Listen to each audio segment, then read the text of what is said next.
नमस्कार दोस्तों, जय श्री कृष्णा। आप सभी का स्वागत है हमारे YouTube चैनल गुरु भारद्वाज में।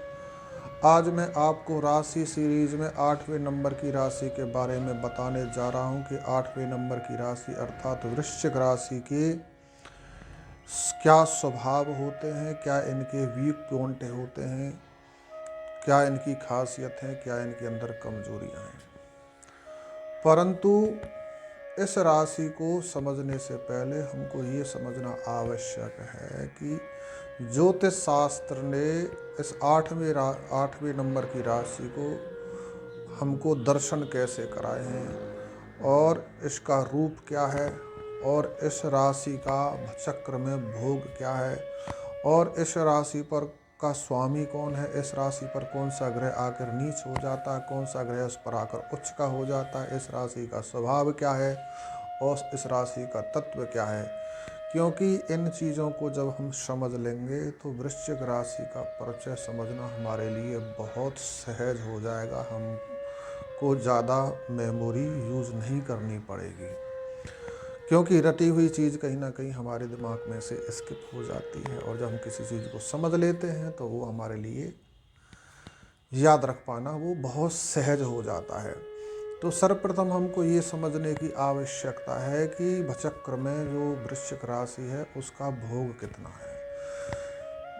भचक्र में जो वृश्चिक राशि है ये 210 डिग्री से लेकर 240 डिग्री तक भोग करती है और वृश्चिक राशि का जो दर्शन हमारे ज्योतिष शास्त्र ने हमको कराया है वो एक वृश्चिक अर्थात बिच्छू के रूप में हमको उसके दर्शन कराए हैं। उसका जो विशेषण है वो वृश्चिक राशि वालों में पाया जाता है। तो वृश्चिक राशि के जो स्वामी है वो मंगल हैं। भौम अर्थात जो बल, उत्साह और ऊर्जा के प्रतीक हैं। मंगल युवावस्था में रहने वाला ग्रह है। सुरक्षा विभाग सारा मंगल के पास है और मंत्रणा शक्ति मंगल के पास जबरदस्त है। और इस वृश्चिक राशि पर आकर केतु उच्च राशि का हो जाता है, परंतु चंद्रमा यहाँ पर नीच का हो जाता है, क्योंकि चंद्रमा शीतल ग्रह है और जो वृश्चिक राशि है वो है मंगल की राशि, कहीं ना कहीं उग्र और ऊर्जावान राशि है।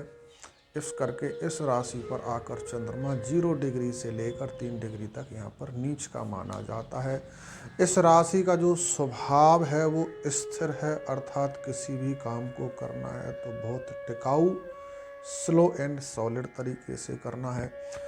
और इस राशि का जो तत्व है वो है जल तत्व। जो 5 एलिमेंट्स हमारी एस्ट्रोलॉजी में होते हैं, जैसे इंसान का शरीर 5 एलिमेंट्स से बना है, वैसे हमारी ज्योतिष में भी ग्रहों के 5 एलिमेंट्स हैं और ग्रहों के 5 तत्व हैं और राशियों के 4 तत्व हैं। इसमें से आकाश तत्व को हटा दिया गया है। तो जो वृश्चिक राशि है इसका जो एलिमेंट है वो है जल। अब यदि हम वृश्चिक राशि वालों के शरीर के बारे में विचार करें कि इनका शरीर कैसा होता है, तो वृश्चिक राशि वालों का शरीर जो होता है सुगठित होता है। सुगठित से मतलब ये होता है विशाल भुजाएं, मजबूत भुजाएं, ताकतवर और भुजाएं तगड़ी मोटी, और उसी प्रकार की उनकी जांघ होती, पिडली होती है, या कह सकते हैं हम कि पहलवानों जैसा शरीर होता है। वृश्चिक राशि वालों को अपना शरीर बनाए रखने के लिए, शरीर को मेंटेन करने के लिए बहुत लगाव होता है, बहुत रुचि होती है। प्राय ऐसे व्यक्ति स्पोर्ट में भी जाते हैं तो बहुत अच्छा प्रदर्शन करते हैं, क्योंकि शारीरिक क्षमता इनकी स्ट्रॉन्ग होती है। उसको निरंतर मेंटेन करके रखना इनकी मुख्य आदत है। और किसी भी काम को जब करना है तो इन्होंने फास्ट करना है, चलना भी है रास्ते में तो इन्होंने तेज गति से चलना है और साथ ही साथ सतर्क रहते हैं। बेशक ये हमको देखने में असावधान लगते हों, लापरवाह लगते हों, लेकिन अपने काम के लिए, अपने उद्देश्य के लिए बहुत सतर्क होते हैं और जैसे ही इनके पास सामने अवसर आता है तो उसको लपक के पकड़ लेते हैं, उसको हाथ से जाने नहीं देते हैं।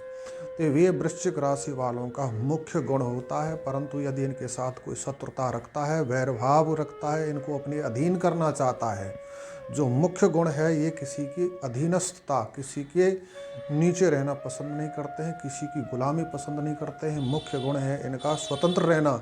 जब कोई इनकी स्वतंत्रता पर आक्रमण करता है तो ये बिच्छू की तरह डंक मारना भी बहुत अच्छी तरीके से जानते हैं और एक बार उसको नानी याद दिला देते हैं। इस प्रकार का इनका गुण वृश्चिक राशि वालों का होता है।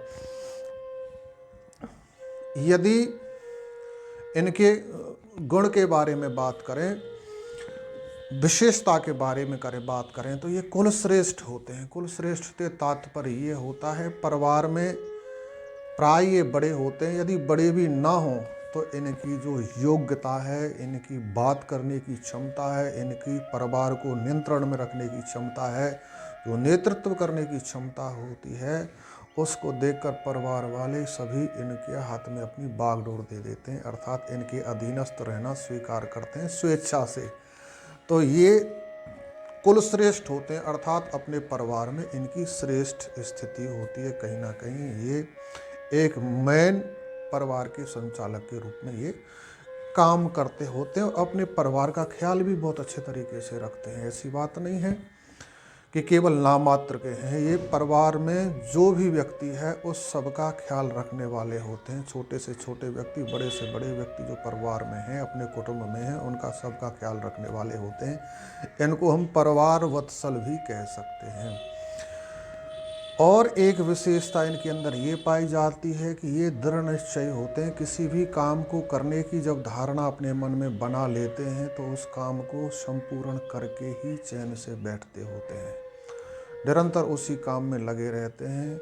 कहीं ना कहीं ये व्यक्ति इसी गुण के कारण राजनीति में भी अपना अच्छा वर्चस्व स्थापित कर लेते हैं। राजनीति में ये बहुत कामयाब हो जाते हैं। अपने कर्तव्य के लिए ये बहुत दृढ़ निश्चय होते हैं, दृढ़ निश्चय होते हैं और कर्तव्य परायण भी होते हैं। अपने काम में लग गए तो उस काम को करना है। किसी के वश में रहना इनके बस की बात नहीं है। किसी की अधीनस्थता इनको स्वीकार करनी बिल्कुल भी बर्दाश्त नहीं है और ना ही किसी के अपने काम में हस्तक्षेप को स्वीकार करते हैं। दूसरा व्यक्ति कोई इनको बेशक अपने काम में इनसे सहयोग लेना चाहता है, सलाह लेना चाहता है तो उसकी सलाह ले उसको सलाह दे देते हैं, उसका सहयोग कर देते हैं। लेकिन इनके किसी काम में कोई हस्तक्षेप करे तो ये बात इनको बिल्कुल स्वीकार्य नहीं होती है। इससे ये बिफर जाते हैं, आवेश में आ जाते हैं। यदि इनके कैरियर के बारे में बात की जाए तो ये किस क्षेत्र में ज़्यादा कामयाब होते हैं? वृश्चिक राशि वाले जो व्यक्ति होते हैं, अधिकांश नेतृत्व की क्षमता इनके अंदर बहुत अच्छी होती है। राजनीति में यदि दशम भाव का राशि कुंडली में, लगन कुंडली में अच्छा योग बना हुआ है, दशम भाव सूर्य आदि की स्थिति अच्छी है, तो ये राजनीति में बहुत अच्छे कामयाब हो जाते हैं। बहुत अच्छे अपना एक वर्चस्व कायम कर जाते हैं, अपनी बहुत अच्छी स्थिति में अपने आप को पहुंचा देते हैं, बना लेते हैं। और ये यदि इनका मंगल अच्छा है कुंडली में तो ये कहीं ना कहीं जो मेडिकल लाइन है, चाहे एलोपैथी होम्योपैथी है, उसमें बहुत अच्छा, या सर्जरी है उसमें ये बहुत अच्छा अपना स्थान पा लेते हैं। स्पोर्ट की लाइन में भी ये बहुत अच्छे होते हैं। तो यदि इनका तृतीय स्थान अच्छा है तो ये बहुत अच्छे स्पोर्ट पर्सन भी बन जाते हैं और ये इनको प्रोफेसर के रूप में भी बहुत अच्छा पाया जाता है। और यदि द्वादश स्थान की स्थिति अच्छी है तो ये विदेश में भी जाकर अपना भाग्य चमकाने में कामयाब हो जाते हैं, वहाँ पर सफल सिद्ध होते हैं। और कई बार शनि का योग इनकी कुंडली में अच्छा है तो ये पुलिस में भी एक अच्छी पोस्ट हासिल कर लेते हैं। सीनियर ऑफिसर के रूप में ये अपनी सेवाएं देते होते हैं पुलिस विभाग में। तो कहीं ना कहीं जो वृश्चिक राशि वाले हैं इनका जीवन बहुत अच्छा रहता है। परंतु यदि अब इनके बारे में विचार किया जाए कि इनको किन चीज़ों से परेशानी हो सकती है, किस प्रकार के इनके सामने रोग आ सकते हैं, तो वो है इनका 8th हाउस, अर्थात 8वें घर से संबंधित इनको प्रॉब्लम आ सकती है। यूरिनल प्रॉब्लम इनको आ सकती है, पथरी बन सकती है, या यूरिन इन्फेक्शन हो सकता है, या किडनी में इनकी में प्रॉब्लम हो सकती है, या इनको पाइल्स की प्रॉब्लम हो सकती है, और एंड्रोसेल की भी प्रॉब्लम इनको कई बार हो जाती है। इनको सावधान रहने की ज़रूरत रहती है। इनको यदि कोई सबसे बड़ी सावधानी रखने की आवश्यकता होती है तो अपनी जीभ पर, क्योंकि इनको चटपटा तीखा खाना बहुत ज़्यादा पसंद होता है। कई बार नॉनवेज की तरफ भी इनका झुकाव ज़्यादा देखा गया है, तो इन चीज़ों से, तेज़ मसालों से और नॉनवेज से इनको दूर रहना चाहिए, अन्यथा इनको ये बीमारी जो मैंने बताई है ये घेरे रखती है। इनको कम मसालों वाला भोजन करना चाहिए, तो इनका स्वास्थ्य बहुत अच्छा रहेगा। और यदि इनकी कुंडली में राशि की स्थिति अच्छी है तो ये एक मूंगा पहन सकते हैं। और चंद्रमा के लिए अमावस्या के दिन कच्चा दूध ब्राह्मण को दान करते रहें तो इनका जीवन अच्छा गुजरेगा, खुशी से गुजरेगा। यदि आप अपनी कुंडली का निरीक्षण हमसे कराने की इच्छा रखते हैं तो हमारे डिस्क्रिप्शन में जाकर हमारी डिटेल लेकर हमसे कांटेक्ट कर सकते हैं। और यदि अभी तक आपने हमारे चैनल को सब्सक्राइब नहीं किया है तो इस चैनल को सब्सक्राइब ज़रूर कर लें, क्योंकि मैं इस चैनल पर एस्ट्रोलॉजी से रिलेटेड बहुत सारे इम्पोर्टेंट ट्रिक्स, फार्मूला आपके लिए लेकर आता रहता हूं, जो आपके लिए बहुत काम आएंगे। और यदि आपको ये वीडियो अच्छा लगता है तो लाइक कमेंट्स करना ना भूलें, और शेयर तो कर ही दें, क्योंकि शेयर करने में आपका कुछ नहीं जाता है। आगे किसी के लिए नॉलेज काम आ सकती है, किसी का भला हो सकता है। आपने वीडियो को अंत तक देखा, इसके लिए आपका बहुत बहुत धन्यवाद। जय श्री कृष्ण।